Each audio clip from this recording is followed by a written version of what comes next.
Specially দিই যে এই পৃথিবীতে যদি সত্যি আপনি পুণ্য লাভ করতে চান, মানে এটা আমার কথা নয় কিন্তু, মানে আমি আমার কথা বলছি বা আমার বক্তব্য রাখছি, এটা একদম ভাববেন না।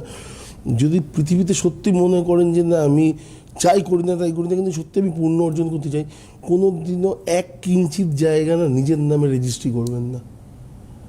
তাই? হ্যাঁ। আচ্ছা, সব থেকে বড় ধর্ম আজকের ডেটে, সব থেকে বড় পাওয়ারফুল যদি কাউকে সাধু সন্তদের মধ্যে কাউকে দেখে দেখো, তার নাম হচ্ছে প্রেমানন্দ মহারাজ। বাস্তব না?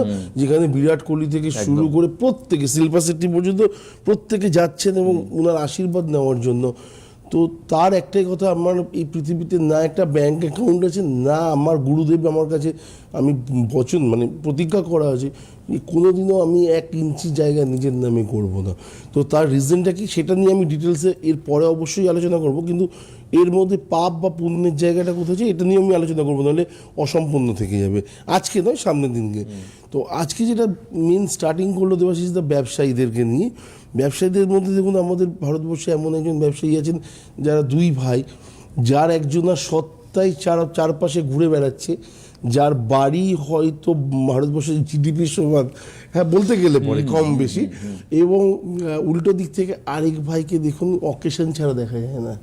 একদমই একদমই তাই।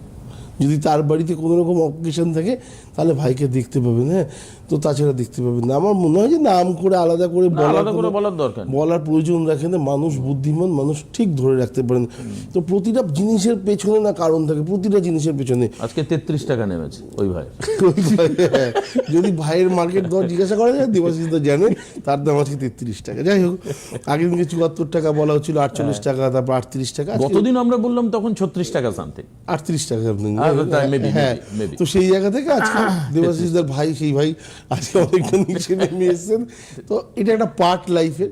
দ্বিতীয় আরেকজন, সে সবসময় 1 নম্বরে থাকার চেষ্টা করেন।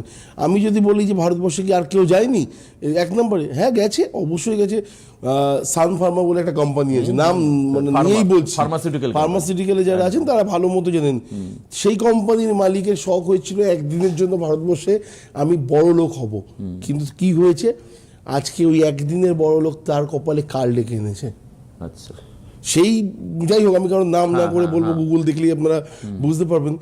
কেউ না কেউ তাকে এমনভাবে ফাঁসিয়ে দিয়েছেন বা আটকে দিয়েছেন যে সে ওই 1 নম্বরে যাওয়ার জায়গাটা তো ভুলেই গেছেন।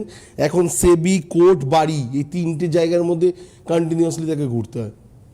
আচ্ছা, দায়িত্ব নিয়ে বলছি আপনাদেরকে। আচ্ছা।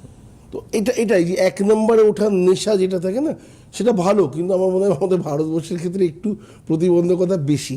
এটা একদম আমি অকপটে বলি। তো এটা গেল একটা। দ্বিতীয় জায়গাটা হচ্ছে, যারা আমরা সাধারণ ব্যবসায়ী তাদেরকে নিয়ে যদি আমি আলোচনা করি, আমরা সবাই ব্যবসা করতে চাই, আমরা সবাই মা লক্ষ্মীর দেখা পেতে চাই, মা লক্ষ্মীকে যত্ন করে রাখতে চাই, কিন্তু আমরা ভুলে যাই যে মা লক্ষ্মীর যে ছবিটা আমরা দেখি সেটাতে দাঁড়িয়ে আছে না বসে আছে। মা লক্ষ্মী দাঁড়িয়ে থাকেন হাতে নিজের কলসিটাকে নিয়ে, অবশ্যই তো কলসটাকে নিয়ে। তো সেই জায়গা থেকে আমাদের এই চিন্তা ভাবনাটা রাখা উচিত, যদি কোথাও তার প্রতি রেসপেক্ট একটু কমে যায় বা আমরা পয়সার অপব্যবহার কোথাও না কোথাও করে ফেলি না, সে আবার হাঁটা শুরু করে দেবে। মানে ওই জন্যই বলি লক্ষ্মী চঞ্চলা, লক্ষ্মী আমার কাছে থাকবে না। তো তার জন্য কি করতে হবে, প্রথম কথা হচ্ছে আমি যেটুকুনি পয়সা আনছি তাতে খুশি। আপনি দেখবেন ওর 4 গুণ পয়সা আপনার লাইফে পেয়ে যাবেন। আবার আপনি যা আনছেন তারপর আপনার মুখে হাসি নেই, বা বাড়িতে যাদের যা রিকোয়ারমেন্ট আছে সেই অনুযায়ী আমি এগোচ্ছি না, তাদেরকে সেই জিনিসগুলো দিচ্ছি না, তখন কি হচ্ছে, তখন আমার সেই লক্ষ্মী কিন্তু আবার হাঁটা শুরু করে দিয়েছে।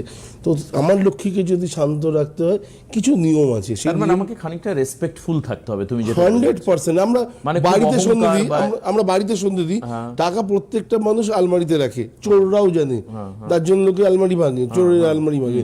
তো আমরা কিন্তু বাড়ির আলমারিতে যেখানে টাকা রাখি সেখানে কখনো ধূপ দেখাই না। দেখানো উচিত কি না? রেসপেক্ট যদি আমি তাকে দিই, তাকে দেওয়া উচিত। সেখানে গঙ্গা জল ছেটানো উচিত। বাইরের জামা কাপড় না কেচে কখনো আলমারিতে ঢোকানো উচিত না। লক্ষ্মী রাখবো কি করে? আমরা বলি দাদা আমাদের 2 হাতে ইনকাম আছে, কিন্তু লক্ষ্মী থাকে না বাড়িতে। কিছু কিছু জায়গা তো আছে না।